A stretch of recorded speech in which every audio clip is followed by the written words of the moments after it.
안녕하세요. 예일교회 10호 단기 선교사 유홍주입니다. 한국은 날씨가 많이 춥다고 들었습니다. 건강히 잘 지내시는지요?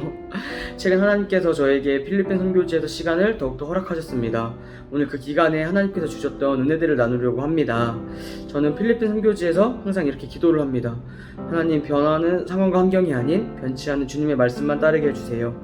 지난날 주셨던 은혜가 아닌 새롭게 주시는 은혜를 기대하며 나아갑니다. 오늘 하루도 주님께 저의 염려와 걱정, 기대와 기쁨 모든 것을 맡겨드리니 항상 자리를 지키게 해주세요. 이렇게 기도를 합니다.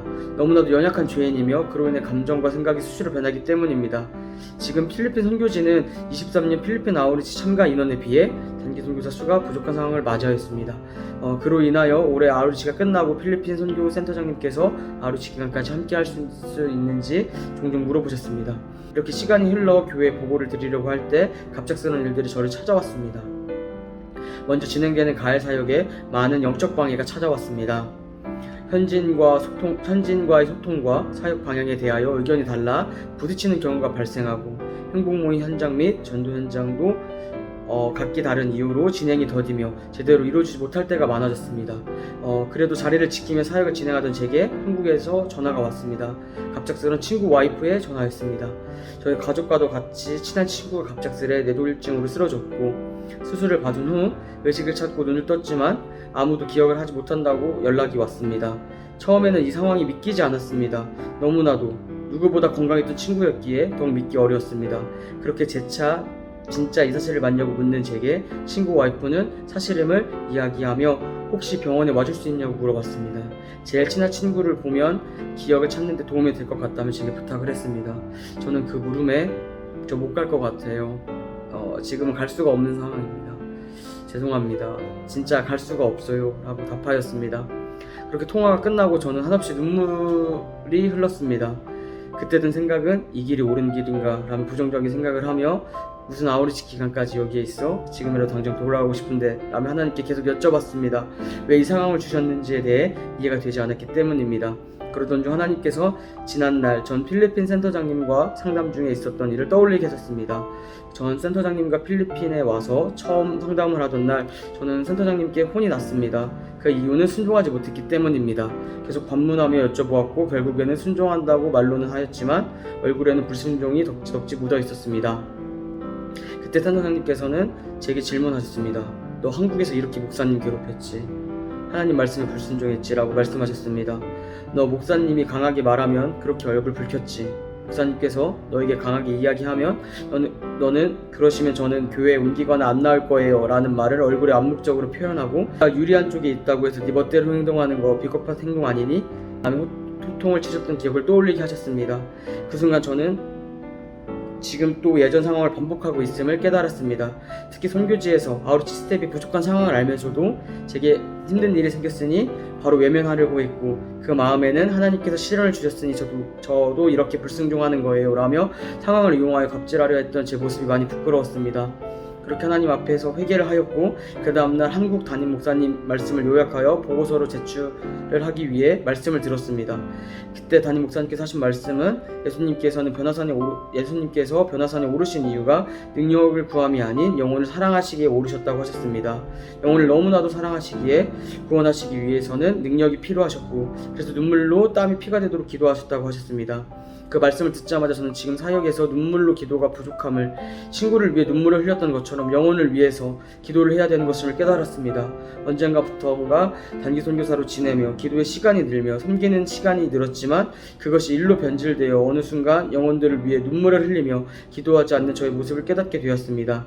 이 시간을 통해 하나님께서 더욱더 순종의 은혜를 제게 주셨습니다. 그리고 또 제게 주신 은혜는 담대함입니다. 그렇게 마음을 다시 잡고 교회 보고하기 전 부모님께 먼저 말씀을 드렸습니다. 그렇게 일주일이 지나고 어머니께 전화가 왔고 저에게 물어보셨습니다. 너가 하고 싶어서 하는 거야? 아니면 주변에서 이야기하는 거니? 누가 시켜서 하는 거면 반대고 너가 원해서 하는 거면 찬성이야. 확실하게 말해줘 라는 말씀을 하셨습니다. 그때 머릿속에 많은 생각들이 스쳐 지나갔습니다.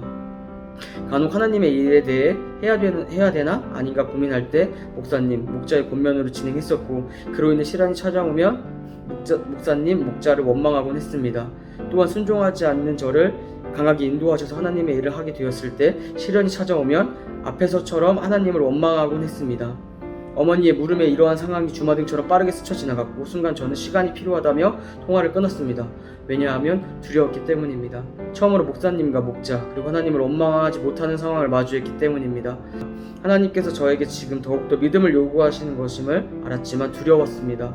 그러던 중 아버지도 저에게 내가 정확하게 말해줘야 한다. 너의 결심이 중요하다고 생각한다.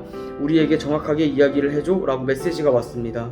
이 메시지를 받자마자 저는 하나님께서 요구하시는 믿음에 순종하시고 결심했고 제가 원해서 있고 싶습니다 라고 부모님께 말씀드렸습니다.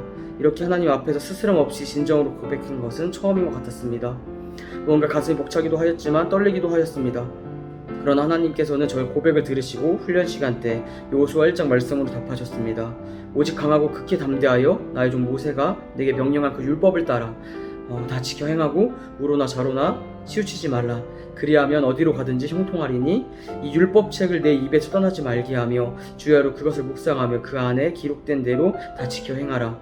그리하면 내 길이 평탄하게 될 것이며 내가 형통하리라. 내가 내게 명령한 것이 아니냐. 강하고 담대하라. 두려워하지 말며 놀라지 말라. 내가 어디로 가든지 네 하나님 여호와가 너와 함께 하느니라 하시니라. 아멘. 그리고 저에게 전 센터장님께서 필리핀 교회에서 마지막으로 전하신 말씀을 떠올리게 하셨습니다. 그때 센터장님은 고백하셨습니다.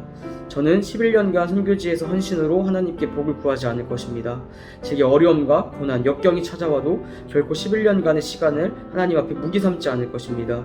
오히려 11년간 나와 강력하게 동행하신 하나님의 은혜를 떠올리며 어떠한 고난과 역경을 하나님 안에서 헤쳐나갈 것입니다.